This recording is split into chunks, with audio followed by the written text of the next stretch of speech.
Ertugrul Ghazi کون تھے؟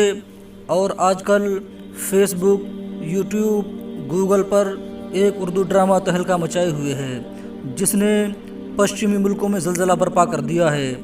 آج کل جس کو دیکھو اس کی زبان پر ارطغرل غازی کے چرچے ہیں۔ تاریخ کی کتابوں میں بھی مفصل ذکر ہے۔ ترکی میں ارطغرل غازی کہا جاتا ہے۔ یہ ترکی کے نیک دل باشندے تھے۔ یہ دنیا میں اسلام کی سلطنت دیکھنا چاہتے تھے۔ یہ اہل سنت والجماعت حنفی تھے، اللہ والے تھے۔ انہی کے بیٹے سلطان عثمان اول، انہوں نے 1299 عیسوی میں سلطنت عثمانیہ کی بنیاد رکھی اور 1922 عیسوی تک یہ سلطنت چلی اور 1924 میں پوری طرح ختم ہو گئی۔ 623 سال تک یہ حکومت چلی۔ اسلامی خلافتوں میں سب سے زیادہ عرصہ دراز تک چلنے والی یہی خلافت عثمانیہ ہے۔ ان کی حکومت پورے یورپ تک پھیلی ہوئی تھی۔ مکہ شریف، مدینہ شریف بھی ان کی خلافت میں شامل تھے۔ جب ان کی حکومت وہاں قائم ہوئی تو جتنے صحابہ کرام کے مزارات کچے تھے ان کو پکا بنوایا، صحابہ کے نام پر سڑکیں بنوائیں، مسجدیں تعمیر کی۔ انہی ترکیوں نے حضور صلی اللہ تعالیٰ علیہ وسلم کے روضہ مبارکہ کے اوپر سبز گنبد بھی بنوایا۔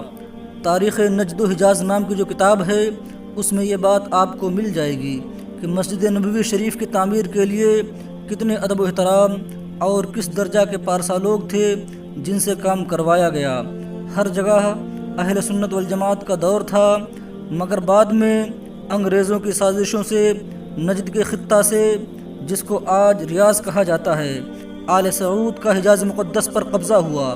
انہوں نے سلطنت عثمانیہ کا خاتمہ کر دیا۔ حضرات صحابہ کے مزار مقدس کو توڑا۔ حضور صلی اللہ تعالیٰ علیہ وسلم نے اپنے مقدس ہاتھوں سے حضرت سلمان فارسی رضی اللہ تعالیٰ عنہ کے باغ میں 3 کھجور کے درخت لگائے تھے، ان کو کاٹ دیا۔ جنت البقیع کے مزارات کو منہدم کر دیا۔ کئی مسجدیں جن کی تعمیر حضور صلی اللہ تعالیٰ علیہ وسلم نے فرمائی، جیسے مسجد ثنایا وغیرہ، ان کو منہدم کروا دیا۔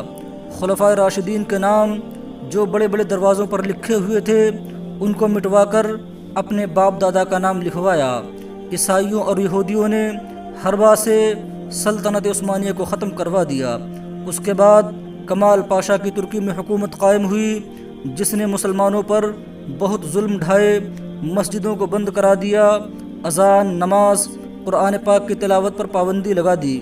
وقت کے ساتھ ساتھ کمال پاشا کا خاتمہ بھی ہو گیا اور ہر کمال راہ زوال، ہر زوال راہ کمال کے مصداق وقت نے پھر کروٹ بدلی اور آج الحمدللہ اہل سنت والجماعت کی حکومت ترکی میں قائم ہے۔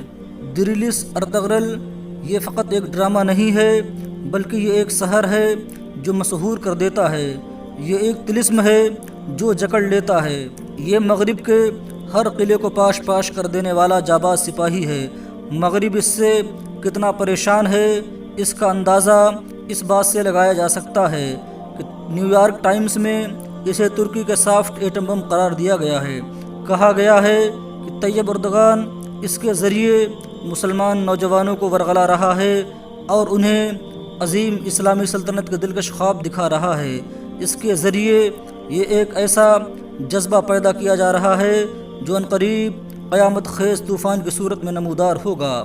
دراصل بات یہ ہے کہ اس ڈرامے کے ذریعے مسلمانوں کی بزدلی اور احساس کمتری کو ختم کیا جا رہا ہے اور انہیں اپنی تہذیب پر فخر کرنا سکھایا جا رہا ہے۔ صوفیاء کرام سے تعلق قائم کرنے کے لیے انہیں محی الدین ابن العربی کی مجالس دکھائی جا رہی ہیں۔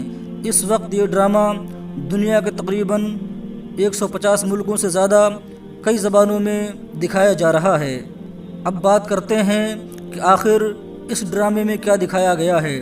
یہ ڈرامہ ترکی کے ایک خانہ بدوش قبیلے قائی قبیلے پر بنایا گیا ہے جس کے پاس فقط 2000 جنگجو تھے، لیکن یہ جرأت و بہادری میں اپنی مثال آپ تھے۔ یہاں تک کہ صلیبی اور منگول بھی ان سے فکر مند تھے۔ ارطغرل قبیلے کے سردار سلیمان شاہ کا بیٹا تھا۔ یہ بے خوف اور نڈر مسلمان تھا۔ یہ اسلامی اتحاد کا عظیم داعی تھا۔ یہ کافروں کی ہر ایک سازش کو ناکام بنانے والا عظیم ہیرو تھا۔ اس ڈرامے میں عیسائیوں کی سازشوں کو بڑی تفصیل سے دکھایا گیا ہے۔ عالم اسلام کی نااتفاقی بھی بڑی ایمانداری سے دکھائی گئی ہے۔ مسلمانوں میں چھپے ہوئے غداروں کو بھی بہت حسن انداز سے دکھایا گیا ہے۔ یہ بھی معلوم ہو جائے گا کہ مسلمانوں کی آپس کی لڑائیوں سے کون کس طرح فائدے اٹھا رہا ہے۔ اگر آپ تلاش کریں گے تو آج بھی آپ کو اس ڈرامے کے کردار جگہ جگہ نظر آئیں گے۔